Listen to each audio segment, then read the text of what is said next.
誒，各位同學，今日咧想講下咧練習卷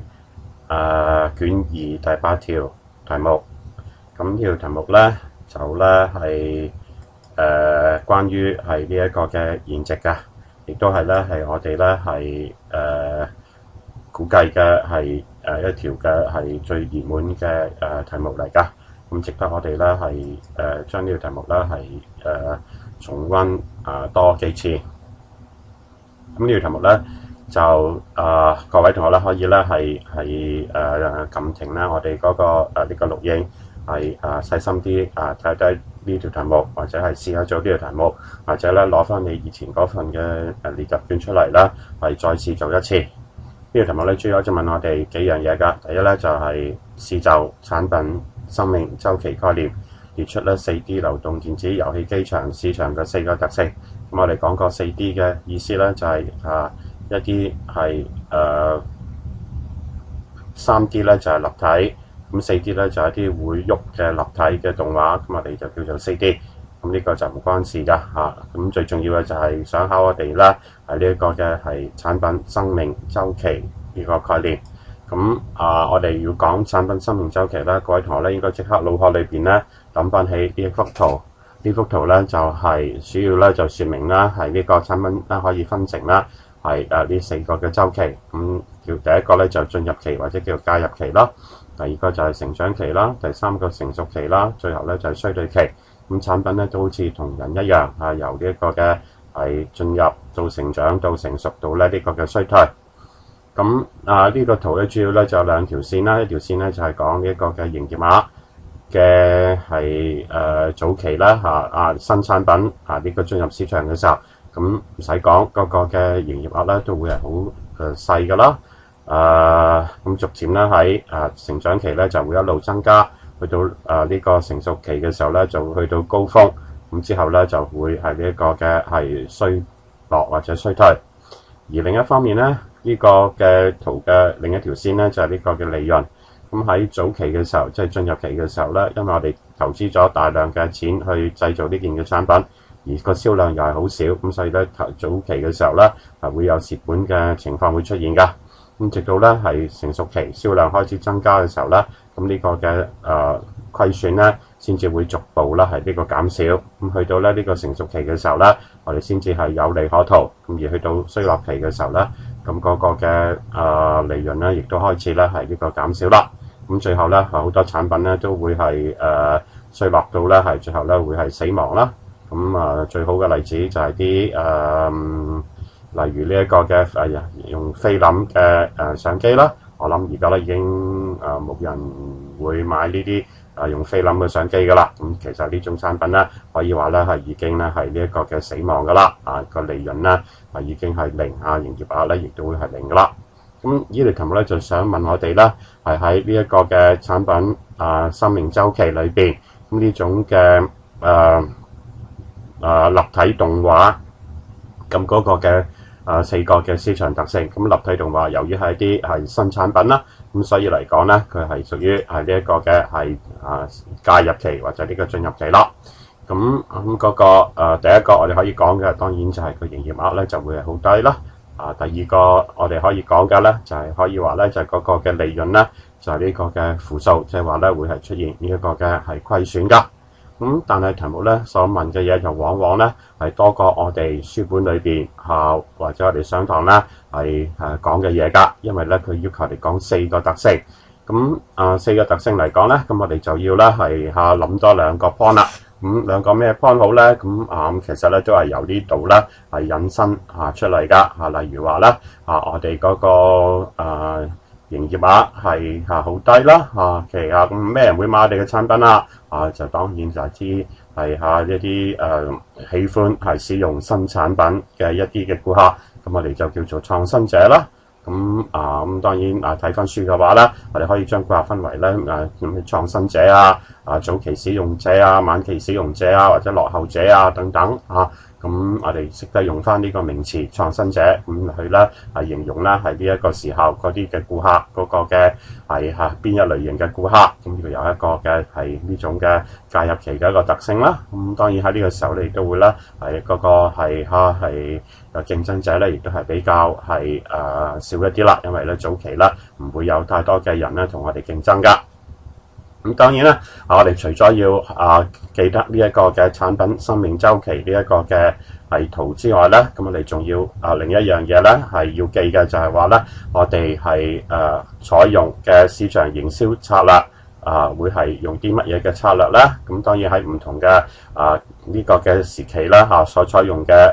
市場營銷策略，即係4個 P 咧就會係唔同啦。咁我哋睇翻呢個進入期啦。咁如果你要講多啲關於呢個進入期嘅話，咁我哋可以講下我哋可以採用嘅市場營銷策略啦。例如第一個 P 推廣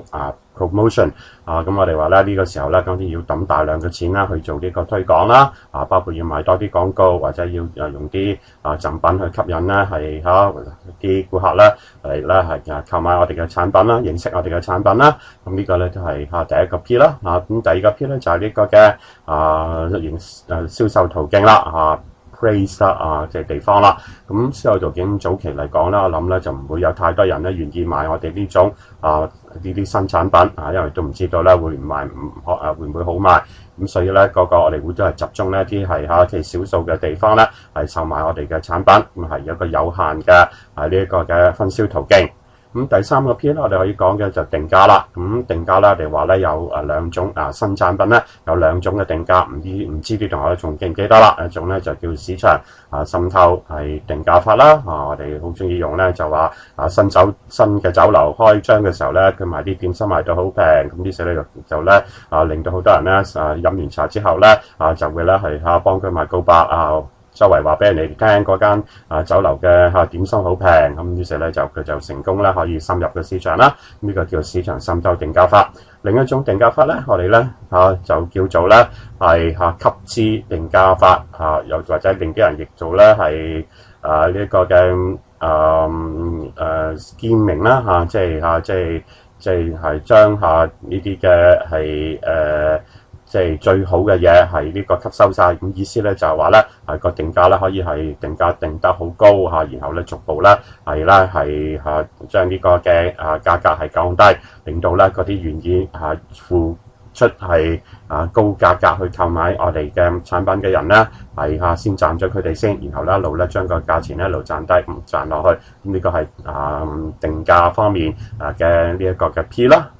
咁最後一個 P 咧就係產品方面啦。咁喺呢個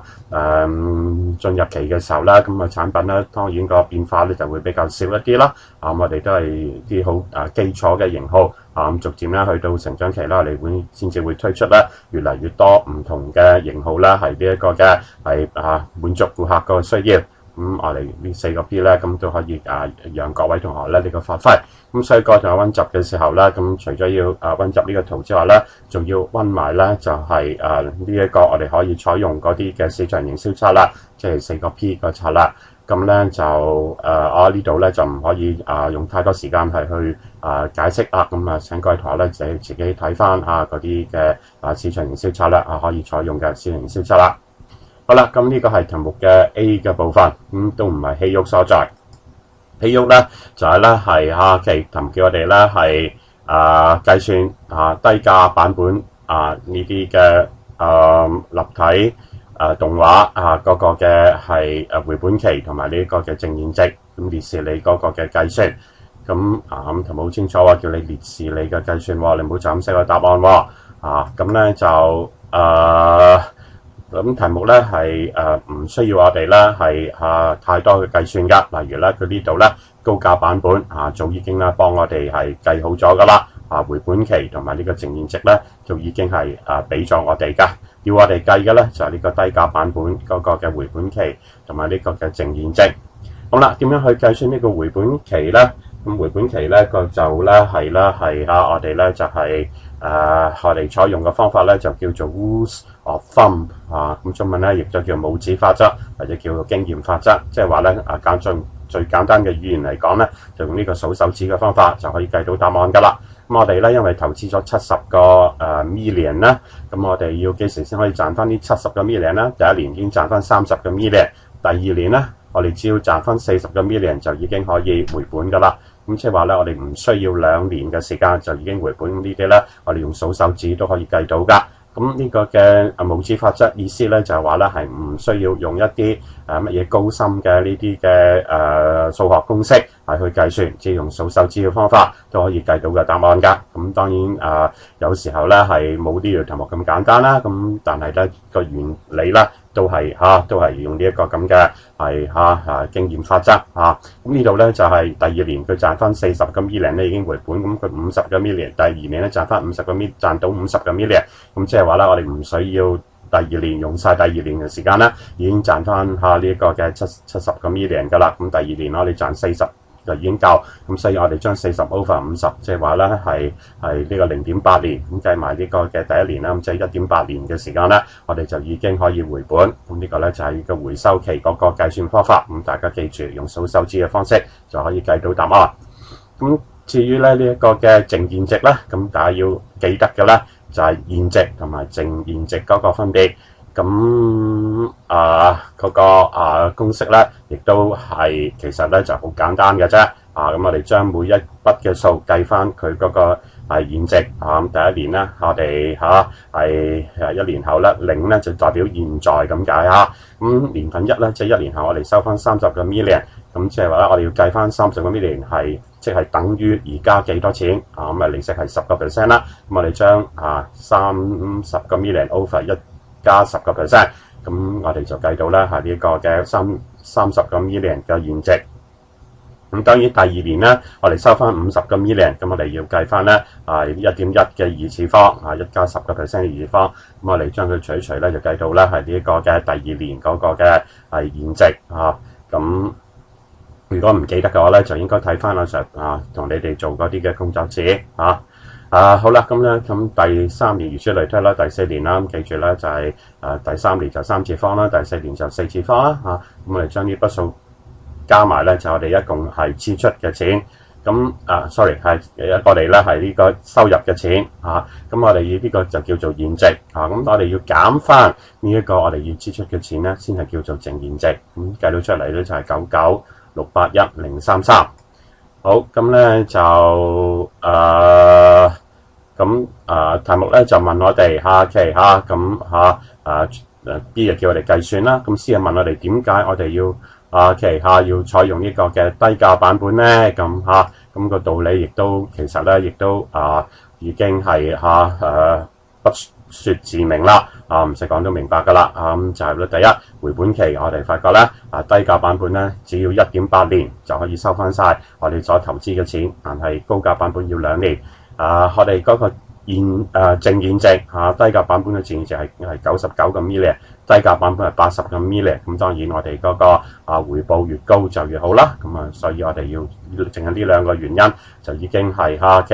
可以係俾我哋啦去解釋點解我哋要採用低價版本。咁但係題目咧就唔係喎，題目咧就要求我哋講係呢一個嘅係3個理由喎。咁所以除咗你講嗰2個理由之外咧，你仲要講多1個理由添。咁我哋可以講嘅理由咧就係話咧係公司嘅目標係要令到咧係最多人能夠負擔嗰個係嗰個購買嘅版本。因為題目咧呢個咧喺第一段嗰度咧係有講過啦第一句嗰度佢話以盡量最多人提供娛樂為使命。咁呢個咧係公司嘅目標就想最多人為最多人咧去提供呢一個嘅娛樂。咁既然有咁嘅目標，咁我哋呢個低價版本可以咧令到係最多人係購買我哋嗰啲嘅產品。咁所以我哋咧其實就應該係採用呢一個嘅呢一個嘅低價版本啦。咁因為高價版本用嘅人咧自然會少啦咁呢個咧就係咁你講到3個咧就已經咧係呢一個嘅可以係答到呢條題目噶啦。咁好啦，至於第 D 同埋 E 嘅部分咧，咁我諗咧要喺下一個，因為咧 YouTube 咧最多係可以有15分鐘嘅呢一個嘅